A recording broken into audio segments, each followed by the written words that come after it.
All right. The next video is going to be 28 minutes long. It's from Mahault Albarracin, Sustainability under Active Inference.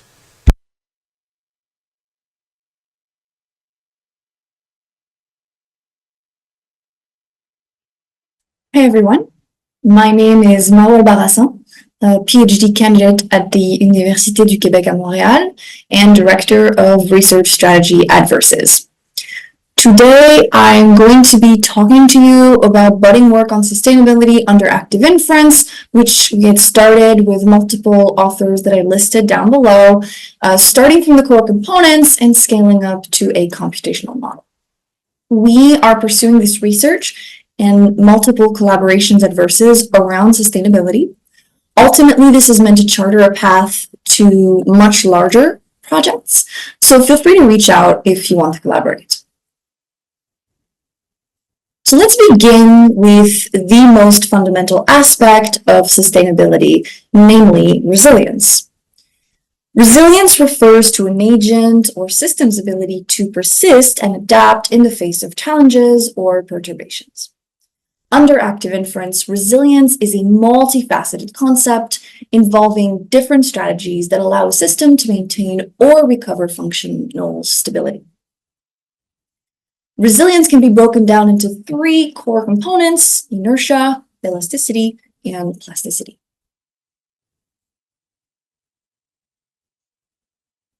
So let's start by defining inertia. It describes an agent's capacity to resist change when subjected to external disturbances. It really is the stability and robustness of a system. In active inference, inertia is represented by high precision beliefs, which can be thought of as highly confident, low entropy beliefs about the system's current state. Inertia is reflected in the precision weighing of prediction errors.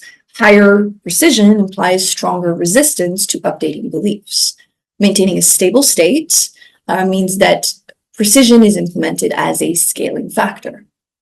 So here, higher precision really implies increased resistance to change. The problem is that inertia alone makes systems brittle to errors. They cannot adapt. So then we move to the second component, elasticity. Elasticity describes the system's ability to return to characteristic or attractor states after a perturbation. It corresponds to the concept of homeostasis, so the capacity to adaptively recover. In active inference, elasticity is expressed in terms of an agent's ability to minimize free energy and seek stable states. It can be mapped onto the relaxation back to attractor states, which is driven by minimizing free energy as the system follows a trajectory. In doing so, it restores the system to a preferred state, analogous to returning to an attractor point. So for example, in nature, biological systems really exhibit elasticity through homeostatic feedback mechanisms like temperature regulation or blood glucose balance. These systems have the ability to change, but they ultimately return to where they were without necessarily learning. And this may yield the same errors and ultimately can crack under pressure, much like a rubber band pulled too hard. So let's move on to the third component, plasticity. It refers to the expansion of an agent's repertoire of adaptive states. It allows systems to adapt not only by returning to previous states, but also by exploring new states, enhancing robustness. So in active inference, plasticity is related to functional redundancy and structural degeneracy, having multiple pathways to achieve the same outcome. Structural degeneracy means that you have different components perform overlapping roles, allowing the system to adapt to novel challenges, but we will dig into this a little later. So here, plasticity is captured through posterior beliefs that can change flexibly based on new sensory input or structure learning if you actually add a new state. We can use the variational density such that the agent can represent a diverse range of potential states, maintaining a dynamic model of its environment. Think, for example, of neural plasticity, where different neural circuits can adapt to perform similar function after damage.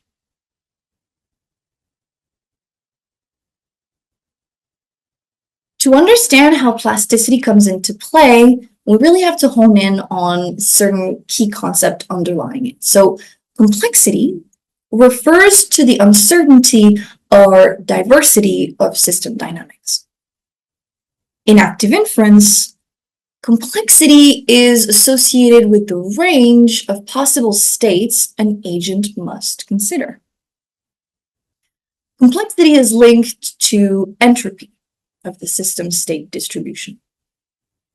Higher entropy reflects greater uncertainty and the number of potential states the agent must account for.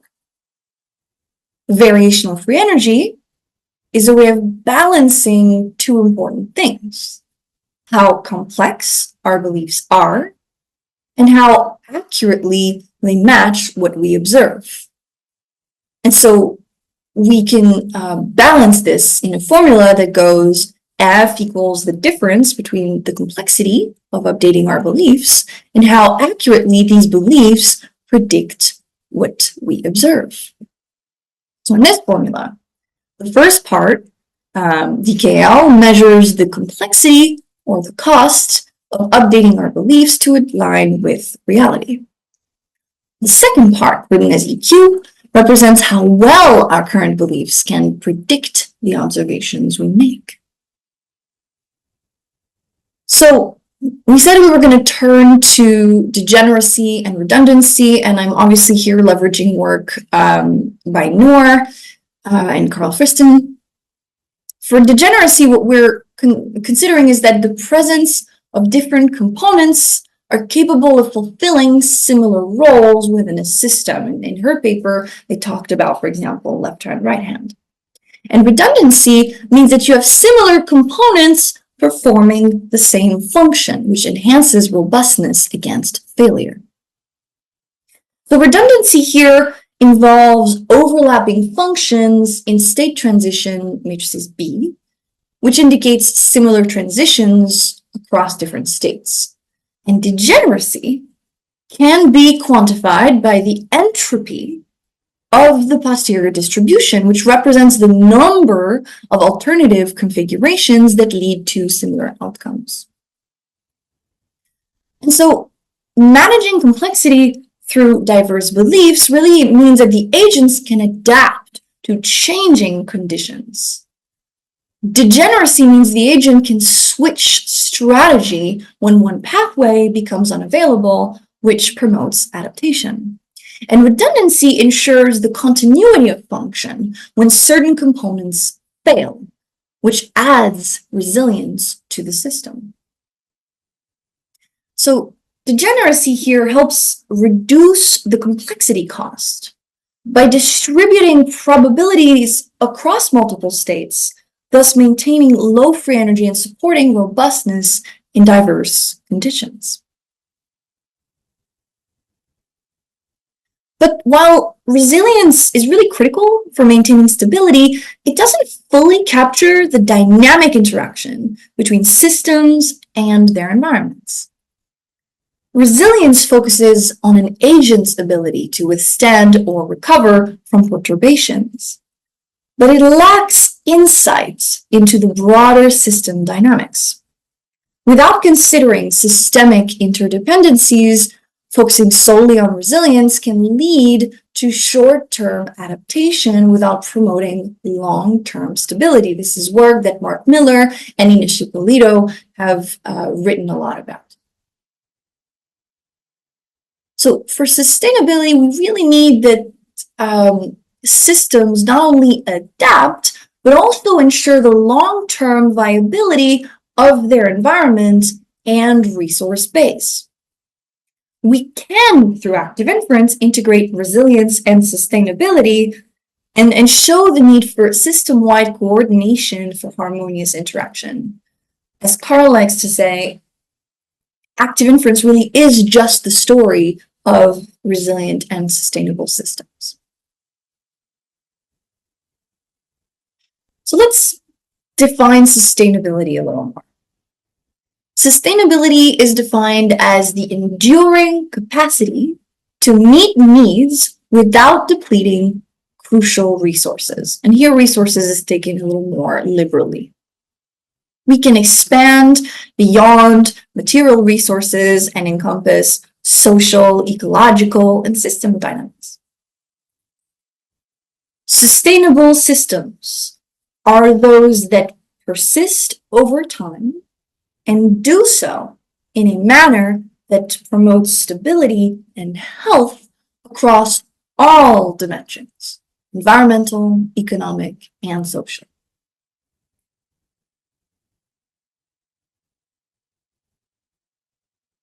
We achieve this under active inference by enhancing long-term adaptability and interconnectedness across multiple scales. Sustainability emphasizes the creation of conditions that allow for continued adaptation without exhausting resources, effectively ensuring that all parts of the system work cohesively to support resource renewal and plasticity.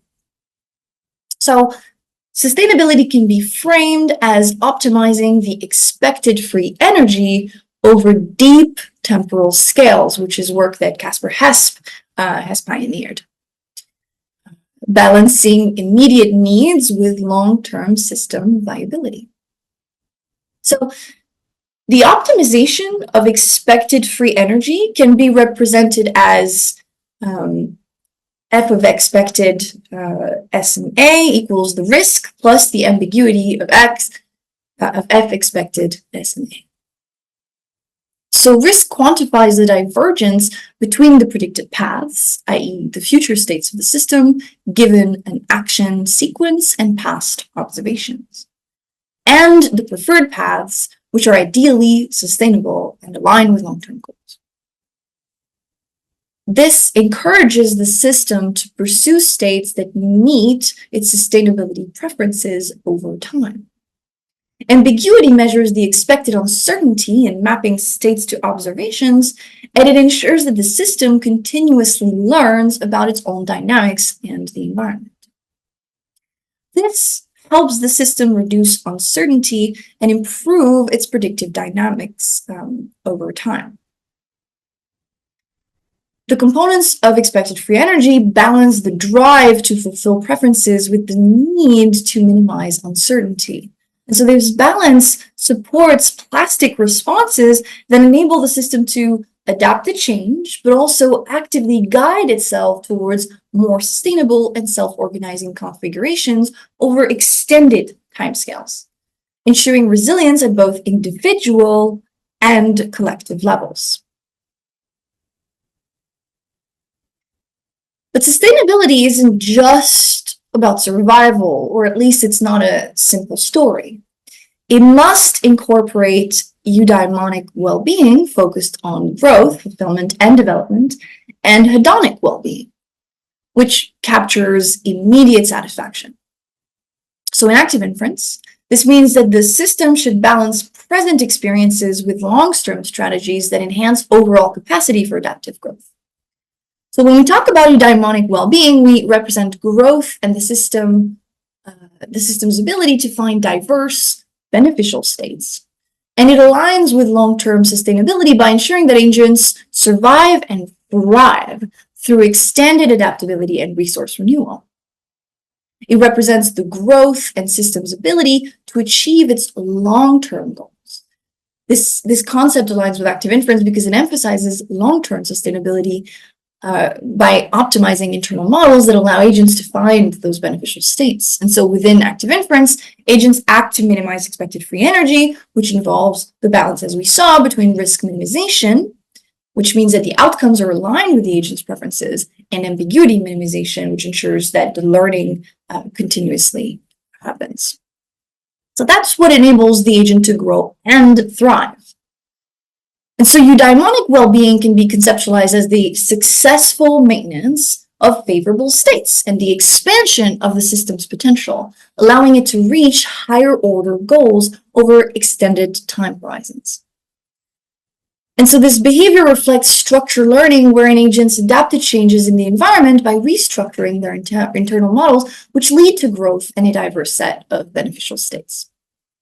Now, hedonic well-being involves immediate moment-to-moment satisfaction, which is necessary to maintain ongoing motivation and effective response to environmental demands. It focuses on immediate satisfaction. And so the agent's capacity to respond adaptively to current needs. It can be seen in active inference as the system's ability to reduce momentary free energy and maximize instantaneous reward. So we can see this at the lower levels, say, of hierarchical models. So you minimize prediction errors in the present. You seek sensory states that satisfy immediate needs or preferences, like finding food to satisfy hunger. And this corresponds to reducing free energy associated with specific observations. The internal reward or momentary satisfaction that the agent achieves after fulfilling immediate needs corresponds to the agent reaching a preferred state as predicted by its internal model. This is crucial for maintaining motivation and ensuring effective responses to environmental demand. Here, we also have to factor interdependencies within the system. These interdependencies can be represented through mutual information equations, which ultimately quantify the connections between different components. The plasticity at individual levels translate to the sustainability of the entire system, aligning short-term actions with long-term goals. So sustainability is an emergent property that depends on the balance between all elements in a system. This really involves presenting resource depletion, maintaining well-being, and promoting resilience through self-organization and learning. So it's a continuous effort to increase resource redundancy and avoid overexploitation, thereby ensuring sustainable practices over time. You can think of it as avoiding the local minimum. The sustainability of a system depends on harmonious interactions among its different components, which range from individual agents to the broader collective. This means that the system must align both internal and external goals to ensure stability over extended periods, enhancing resilience and sustainability. And so, for example, the resilience components of inertia, elasticity, and plasticity will work synergistically to support adaptive actions that contribute to sustainable outcomes. The emergent stability is promoted through decentralized interactions where each component of the system self-organizes and responds to environmental feedback, which reduces the complexity and increases adaptive capacity and allows the system to maintain a dynamic but stable equilibrium, also sometimes referred to as homeostasis. So we can think of attractor states, which emerge as agents minimize their variational free energy over time. And this process supports the alignment of internal models with the environmental demands, ensuring that agents remain adaptive while reinforcing the renewal of resources and overall system well-being. So these are all nice ideas, and we think they hold up mathematically, but we wanted to test them out. And obviously, this is the beginning of the journey. So we built a small and very simple agent-based models to illustrate sustainability under active inference at the level of one single agent within one environment. This is extremely simple, and the following studies will cover more. So the model here simulates an agent managing food consumption in different environments to ensure long-term resource availability. Our objective was to show that the agent's goal is to maximize well-being while ensuring resource sustainability over time. And this involves balancing immediate needs with future availability of resources.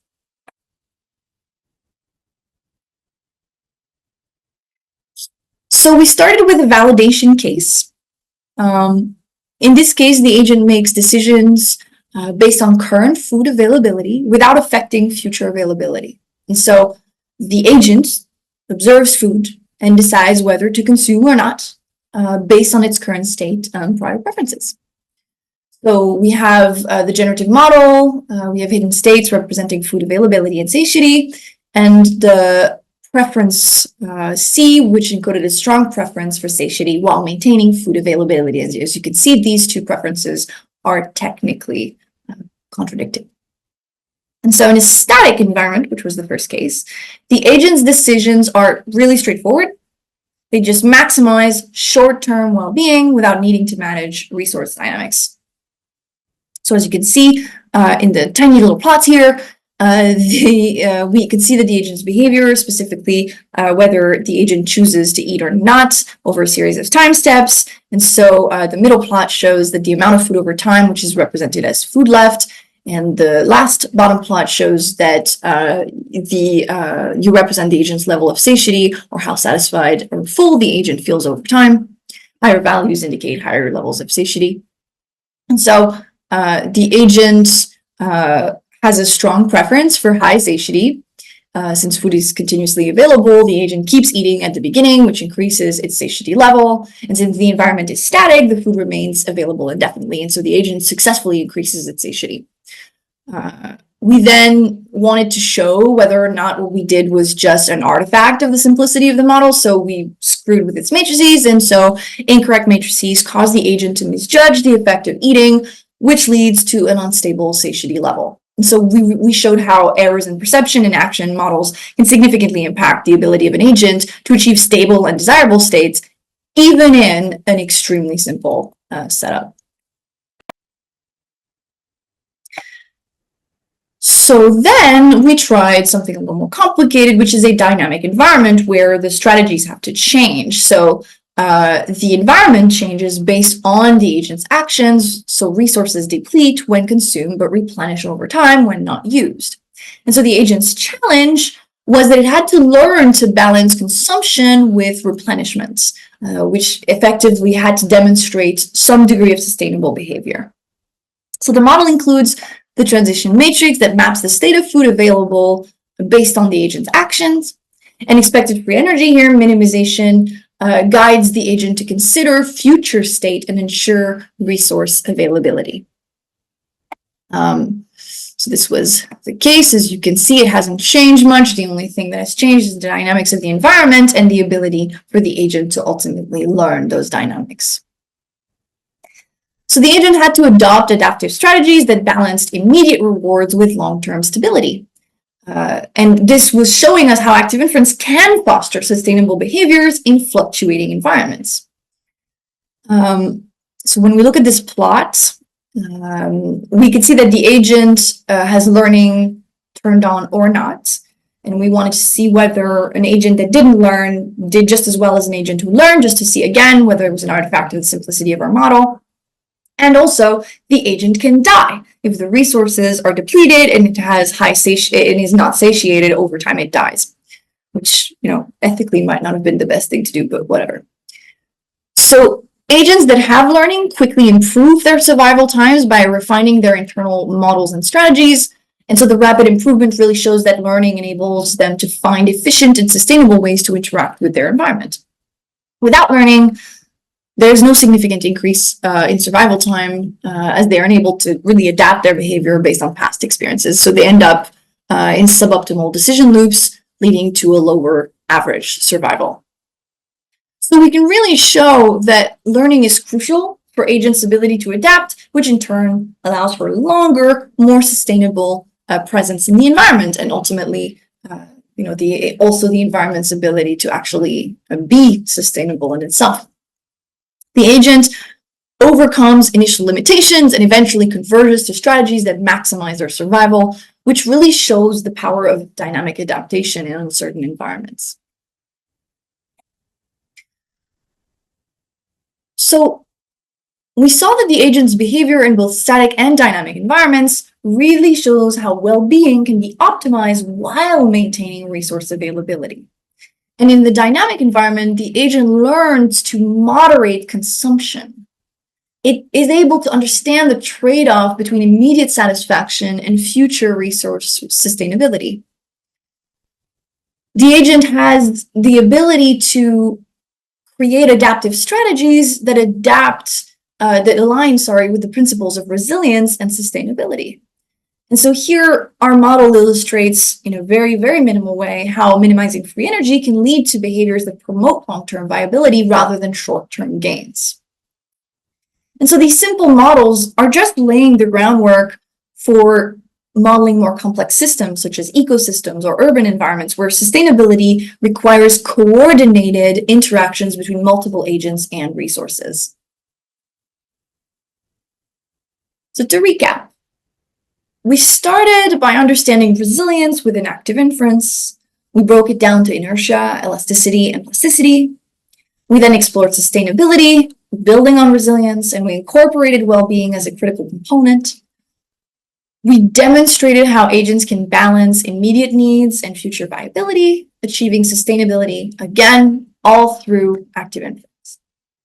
And so it maps systems that can adapt, sustain, and thrive by balancing short-term adaptation with long-term sustainability. But we still need to show how active inference can effectively be scaled to real-world applications, involving multiple interacting agents and resources, involving the ability for the environment to fully deplete, and therefore how to actually manage such possible patterns and how agents might learn over different areas. We have to transition from theoretical models to more practical implications that involve challenges in data acquisition, model complexity, computational scalability. We also need to factor mutual interactions and the effects of each subsystem on each other and the larger system, such that they promote more resilience and plasticity. So all of this is extremely seminal. We have to move further and actually demonstrate in much larger scale and more complex simulations these ideas. But it has critical potential applications. Achieving all this, we can use active inference to model and predict adaptive strategies for mitigating climate impacts at different scales, or improve decision-making processes in organizations, enhancing resilience and sustainability in economic and social contexts. So active inference can be extended to other complex adaptive systems, and we can support initiatives aimed at fostering sustainability in healthcare, agriculture, and urban planning, which is work that, again, Mark Miller and Ben White, Inishi Polito are really pushing forward. So thank you for listening, and I hope you enjoyed.